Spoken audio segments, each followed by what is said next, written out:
Je vous propose une méditation à partir de l'Évangile de Marc au chapitre 8, versets 27 à 35.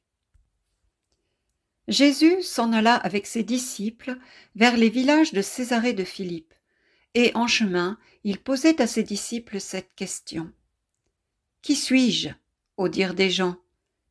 Ils lui dirent « Jean le Baptiste », pour d'autres, « Élie », pour d'autres, « un des prophètes ». « Mais pour vous ?» leur demandait-il, « Qui suis-je » Pierre lui répond, « Tu es le Christ. » Alors il leur enjoignit de ne parler de lui à personne. Et il commença de leur enseigner.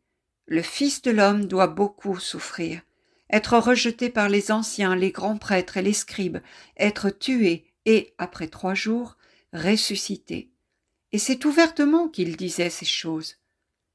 Pierre, le tirant à lui, se mit à le morigéner. Mais lui, se retournant et voyant ses disciples, admonesta Pierre et dit « Passe derrière moi, Satan, car tes pensées ne sont pas celles de Dieu, mais celles des hommes. » Appelant à lui la foule, en même temps que ses disciples, il leur dit « Si quelqu'un veut venir à ma suite, qu'il se renie lui-même, qu'il se charge de sa croix et qu'il me suive. Qui veut en effet sauver sa vie la perdra, mais qui perdra sa vie à cause de moi et de l'Évangile la sauvera. » Cette scène de l'Évangile de Marc se situe à Césarée de Philippe, dans les environs de Césarée de Philippe, ville qui était située à 40 km au nord de la mer de Galilée et sur la base du mont Hermon. C'est l'emplacement de l'une des plus grandes sources qui alimente le Jourdain. Et cette source abondante a fait de ces environs un lieu très fertile, et donc particulièrement attirant pour les populations qui ont choisi de s'y installer, en particulier grecques et romaines, peuples païens qui ont construit des centres religieux. De nombreux temples y furent élevés dans cette ville, qui était connue sous le nom de Baal-Hermon, ou autrement dit Baal-Gad, dans l'Ancien Testament. Et les Grecs y adoraient le dieu Pan, dieu de la fertilité, dieu des bergers, des pâturages. Et si l'évangéliste prend la peine de citer le lieu où se situe la scène, cela a une importance. Rien n'est accessoire dans la parole de Dieu. Tout a une importance. Cette source qui est là, source qui donne à cette terre une fécondité particulière, c'est dans ce lieu-là que Jésus va se révéler comme celui qui est l'agneau de Dieu, celui qui va donner sa vie pour le salut de toute l'humanité. Il est cette source de vie. Nous le voyons ainsi, particulièrement ici, Jésus vraiment s'inscrit dans l'histoire des hommes. Il vient dans leur histoire révéler ce que ces hommes ont toujours cherché, la source de vie, celle qui produit la véritable fécondité, celle qui donne à la terre d'être féconde et aux êtres de pouvoir vivre, s'installer, demeurer, sans avoir peur de manquer, avec cette assurance d'une abondance. C'est cela que Jésus est venu révéler. Je suis cette source, au-delà de tout ce que vous pouvez trouver en ce monde. Je suis celui qui vous assure cette fécondité, cette abondance de vie. Cherchez la véritable source, alors vous serez nourris. Et il est intéressant justement de regarder ce qui se trouve juste avant ce passage que je viens de lire. Juste avant, c'est la seconde multiplication des pains. Pour la seconde fois, Jésus va nourrir une foule à partir de 7 pains apportés par les disciples et quelques petits poissons. Nous voyons donc l'abondance. Cette abondance qui fait que même lorsque tout le monde a mangé, et il en reste des morceaux, nous dit-on 7 corbeilles. Et juste après cette multiplication des pains, Jésus et ses disciples arrivent à Bethsaïde, qui veut dire Bethsaïde, maison de l'approvisionnement. Pour dire que tout dans la Bible est porteur de sens. Dieu est celui qui approvisionne, il est celui qui nous donne tout ce dont nous avons besoin. Et là, Jésus va guérir un aveugle. Il le fait sortir du village, il met de la salive comme il l'a fait pour le sourd, il met de la salive sur ses yeux et il lui impose les mains par 2 fois. D'abord, l'aveugle va juste distinguer comme des arbres qui marchent, et puis la seconde fois, il voit parfaitement. Et Jésus lui ordonne de ne même pas entrer dans le village, de rentrer directement chez lui. Jésus sait très bien qu'il est menacé. Il sait très bien qu'il lui reste peu de temps pour accomplir sa mission, ce pourquoi il est venu en ce monde, délivrer la parole qui donne la vie. Alors on a regardé ce qui précédait, regardons ce qui suit ce passage.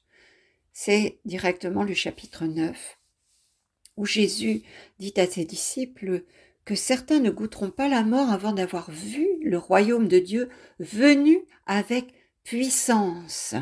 Et on nous dit, 6 jours après, Jésus prend avec lui Pierre, Jacques et Jean, les emmène seuls à l'écart sur une haute montagne, et c'est le texte de la transfiguration.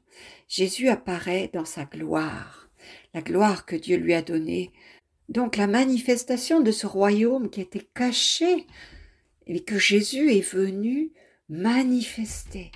Ce royaume de Dieu qui va venir avec puissance. Il est venu pour ça, Jésus, pour manifester le royaume de Dieu avec puissance. Pas seulement en parole, mais en acte. Et vous remarquerez, on nous dit 6 jours après. C'est donc une semaine qui vient de s'écouler. Ce qui nous fait vraiment penser à la semaine de la création, semaine de la Genèse, où Dieu a tout créé. Donc c'est un aboutissement, l'aboutissement de cette création. Tout est abouti en Jésus qui vient manifester avec puissance la vie de Dieu. À Césarée de Philippe, tandis qu'il chemine, nous dit le texte, Jésus va demander à ses disciples « Qui suis-je au dire des gens ?» Et cette question, auquel ses disciples vont répondre, ce n'est pas la première fois qu'elle est posée. Nous la trouvons également dans l'évangile de Luc, au chapitre 7, versets 20 à 22. Ce sont les disciples de Jean le Baptiste, 2 de ses disciples, que Jean le Baptiste a envoyés au Seigneur. Arrivés auprès de lui, ces hommes dirent « Jean le Baptiste nous envoie te dire, es-tu celui qui doit venir ou devons-nous en attendre un autre ?» À cette heure-là, il guérit beaucoup de gens affligés de maladies, d'infirmités, d'esprits mauvais, et rendit la vue à beaucoup d'aveugles. Puis il répondit aux envoyés. « Allez rapporter à Jean ce que vous avez vu et entendu. Les aveugles voient, les boiteux marchent, les lépreux sont purifiés, et les sourds entendent, les morts ressuscitent. La bonne nouvelle est annoncée aux pauvres. » Donc Jésus répond sans répondre vraiment. Il répond en disant « Regardez les actes, regardez la puissance de Dieu dans son Messie. » Il n'a pas besoin de dire « Je suis le Messie », parce que par lui, le royaume de Dieu est effectivement manifesté avec puissance. Jésus l'a dit par ailleurs, vous connaissez cette citation, on connaît l'arbre à ses fruits. Voilà. Regardez les fruits.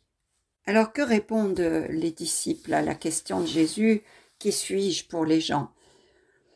Eh bien, ils rapportent ce qu'ils ont entendu, plus ou moins, voilà, un faiseur de miracles, un bienfaiteur, un guérisseur, quelqu'un qui fait œuvre de charité, un prophète, puisqu'il parle de la part de Dieu.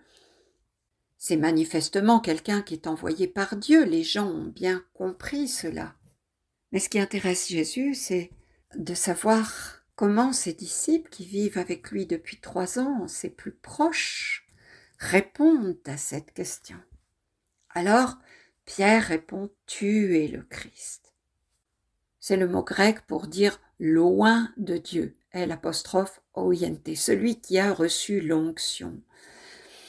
C'est donc celui qui est pleinement investi de cette puissance de Dieu, de cette vie qui est totalement branchée à la source, si je peux dire, des eaux de la vie. Mais ensuite, Jésus va enseigner ses disciples sur ce qu'est véritablement ce Messie que le peuple d'Israël a attendu si longtemps. Il n'est pas ce Messie que beaucoup imaginaient comme un Messie guerrier à la manière de David qui allait combattre l'occupant romain et délivrer les Juifs de cette oppression qui pesait tellement sur eux. Non, il leur explique que le Fils de l'homme doit beaucoup souffrir, être rejeté, être tué, et après 3 jours ressuscité, ce à quoi les disciples ne comprennent rien. Il sait bien que si sa véritable identité était révélée au plein jour, il leur a dit de n'en parler à personne. Il sait très bien que les gens le verraient sous cet angle-là, et il ne le veut pas. Il n'est pas venu pour ça. Et face à cette vision beaucoup trop humaine, beaucoup trop charnelle du Messie, que Pierre, immédiatement après d'ailleurs l'avoir reconnu comme le Christ, loin de Dieu, est en train de déclarer « Non, non, non, tu ne peux pas souffrir, tu ne peux pas être tué, ça ne t'arrivera pas. » Pour Pierre, c'est impossible que le Messie vive cela. On voit bien que Jésus ne lui permet pas de déclarer cela. Il le reprend, on nous dit, ouvertement, devant les autres, puisqu'il se retourne et voyant ses disciples l'interpelle. Donc il le fait pour que tous entendent. Alors on peut se dire, mais pourquoi l'évangéliste Marc rapporte-t-il cet échange, en particulier entre Pierre et Jésus et les disciples? Bien, c'est pour nous montrer, je pense, que même celui qui s'est le plus approché de la vérité, comme vient de le faire Pierre en déclarant « Tu es le Christ », d'ailleurs dans un autre évangile, Jésus le complimente en lui disant « Ce n'est pas la chair et le sang qui t'ont montré cela, mais c'est mon Père qui est aux cieux ». Donc, conscient que Pierre s'est vraiment approché de la vérité, il a touché cette vérité. Mais même celui qui est le plus proche peut être abusé par Satan. Parce que Jésus l'appelle ainsi, il dit « Passe derrière moi, Satan ». Alors je n'ai pas pu m'empêcher, au vu de l'actualité que vous connaissez, ce qui se passe en ce moment avec les révélations sur l'abbé Pierre, malgré toute l'œuvre magnifique qu'il a fondée, malgré cette personnalité qui lui a permis de renverser des situations qui pouvaient paraître impossibles à renverser, et faire que les plus pauvres de la société soient enfin écoutés, eh bien cet homme maintenant on déboulonne sa statue. Oui, parce qu'aucune personne n'est intouchable. Même quelqu'un dont la vie peut-être semble par certains côtés sainte peut complètement basculer. Personne n'est à l'abri. Et plus on est élevé, plus on risque de tomber. Plus Satan peut nous faire tomber. Alors je voulais dire cela parce que c'est vraiment l'actualité et c'est vraiment comme ça que le Seigneur m'a fait lire ce passage, me l'a éclairé. Ainsi, l'évangéliste veut nous montrer que personne n'est à l'abri du mal et qu'on ne doit jamais mettre sur un piédestal qui que ce soit. Et n'importe qui peut être trompé et manipulé par le démon. Alors si Jésus le reprend ouvertement, Pierre, et l'appelle Satan devant ses autres disciples, à voix haute, à voix forte, il l'interpelle, eh bien c'est aussi quelque part une façon de montrer du doigt, et je trouve que c'est très grave, cette omerta de l'Église qui pendant 50 ans a couvert cet homme, savait ce qui se passait, avait reçu des lettres quand il est allé aux États-Unis, etc.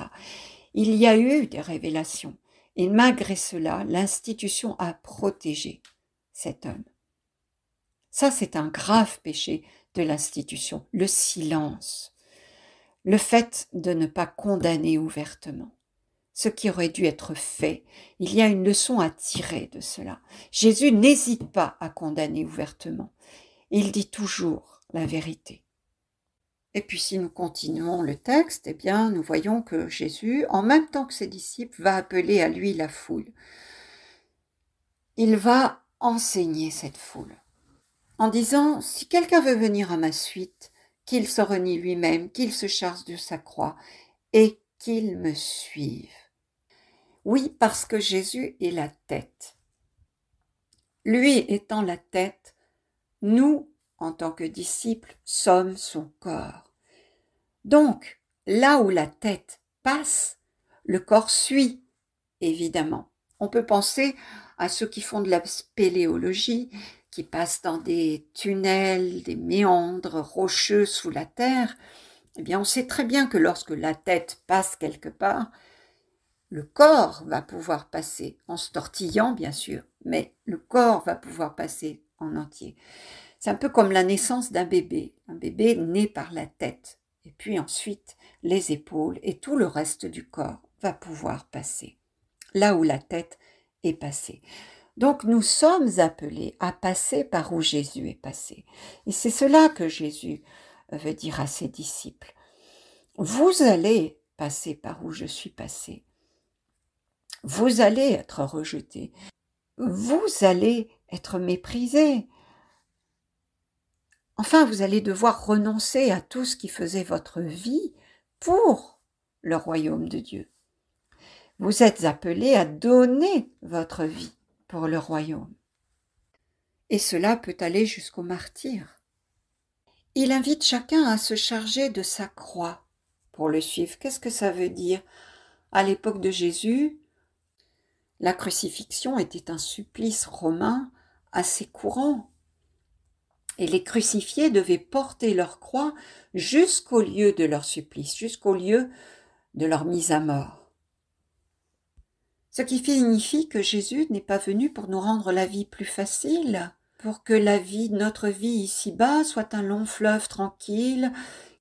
Non, Jésus l'a dit, étroite est la porte et resserré est le chemin qui mène au royaume. Et je me souviens de ce qu'a dit dans une des apparitions à Lourdes, Marie à la petite voyante Bernadette.